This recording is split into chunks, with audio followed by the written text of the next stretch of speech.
That summer, the Millpond behind our village learned our names. I was 12, a tall rag of a boy with elbows too long for my sleeves. And my sister Ella was a year younger, stubborn as a stone in a river's bed. We stood at the muddy edge, where cattails bent like old storytellers, listening to the far-off clink of the mill wheel and the chorus of frogs that rose from the reeds, as if summoned by a conductor's baton. The air tasted of warm bread cooling on a windowsill, of sun-baked earth, and of that sweet snap of summer that seemed to hold its breath until you dared to touch it. That morning, the world felt different, as if the ordinary had widened just enough to invite a dare. Our mother's voice came from the yard, soft and brisk at once, calling us to come home before the kettle boiled dry. She had the shine of cornmeal on her palms and a scent of vanilla in the clothes she folded. And she made a place for us at the kitchen table, even when our feet were still damp from the pond's edge. The kitchen was warm and full of the bright, simple noises of a family getting itself ready for the day.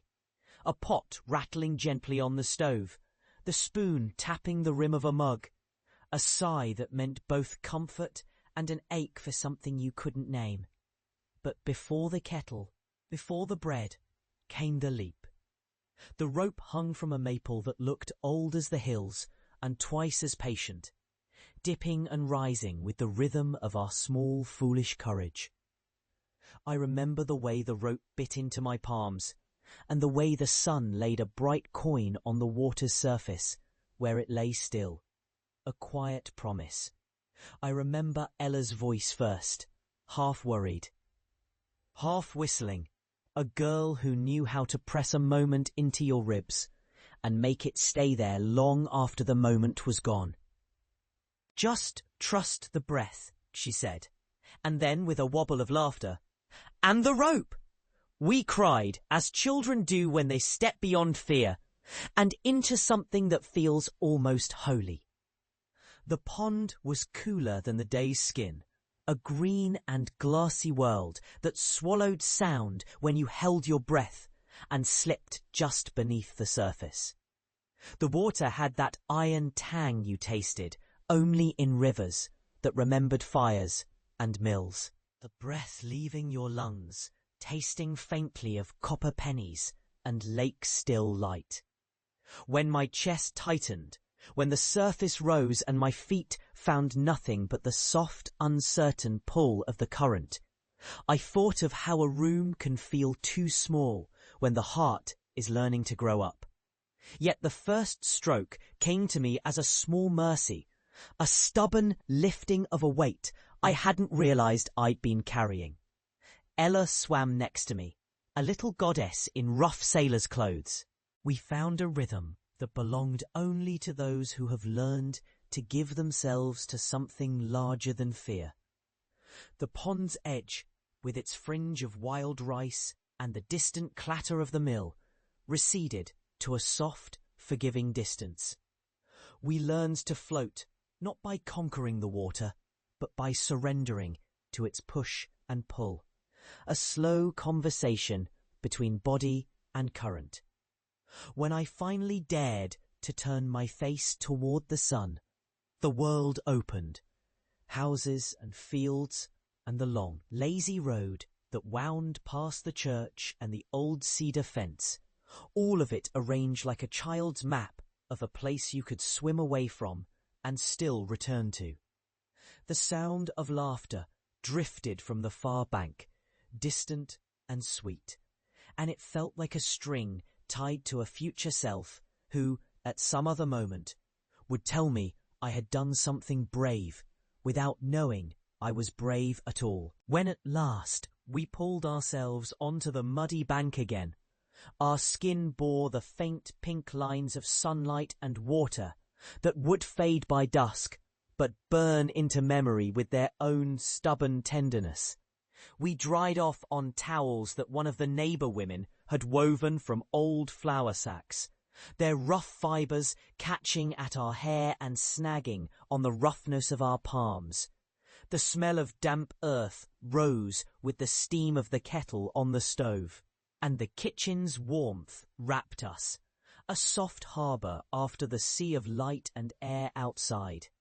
We ate bread that tasted like the day's labour, and honey that clung to our tongues as a confession. This is good. This is enough. This is a memory you carry with you when you forget how to breathe. That night, when the sky emptied its heavy stars and the village exhaled in a long, contented sigh, I lay on the warm boards of the attic floor with the wind moving in the chimney's throat. The pond's memory returned in fragments. The rope's whisper as it swayed in the maple's breath. The sudden brightness of Ella's grin as she surfaced.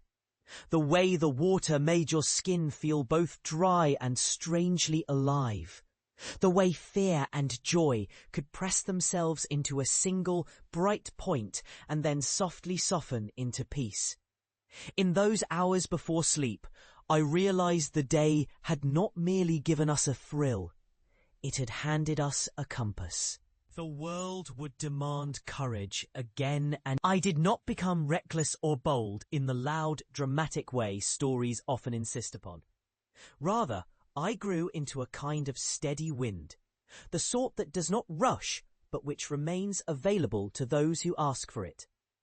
The days when the world eased into our shoulders and the day's heat pressed down are many, but that one's understanding that life's edges can be navigated if you keep your breath steady and your eyes open became the rudder I kept through every voyage of work, of marriage, of raising children who learned that same universe in their own ways.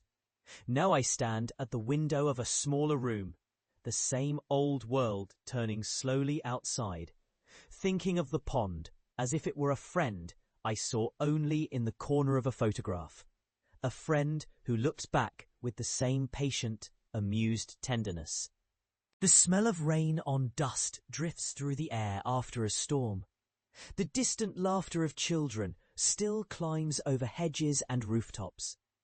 And the quiet of a countryside road, perhaps the road that ran by the mill and led to the church, returns as a memory of unsaid promises. I hear the wind click through the shutters and carry with it a line of that day's prayer. You will learn to listen to the water, and in listening, you will find yourself. It feels true still, after all these years, when the world has asked more of me than I thought I could bear, and my ears hear more softly, but more honestly than ever. To this day, I can still feel the roughness of the rope against my palms, the first cautious dip into that cool, secret world, and the bright, stubborn breath that followed after. I can recall the way Ella's body moved through the water, the soft, sure power in her arms, the sudden, gleeful gasp when she finally trusted herself to the current and let it carry her a few long, confident strokes. I remember the way the bank smelled of damp earth and lilac, and how the water's surface reflected the sky as if it had learned to hold the heavens in its glassy throat. I remember the chorus of frogs and the mill's distant echo, and the house's warm, patient routine that invited us back to the shore with a scent of bread and tea. I remember how all these details stitched themselves into my chest, becoming a map that would guide me through years of aging, through losses that felt heavy as rain, through joys that felt lighter than the air before a storm. There is a small wisdom tucked into that memory, a quiet refrain that returns when the days grow long and the heart feels too full or too empty. The world is always offering us a threshold, a way to cross from fear into belonging, from self-absorption into care, from hurry into a slower kind of courage. The summer's lesson was not about conquering water, but about learning to breathe with it, to trust a current's pull and the shape of your own lungs. It taught me that the simplest acts, wading into light, letting time pass like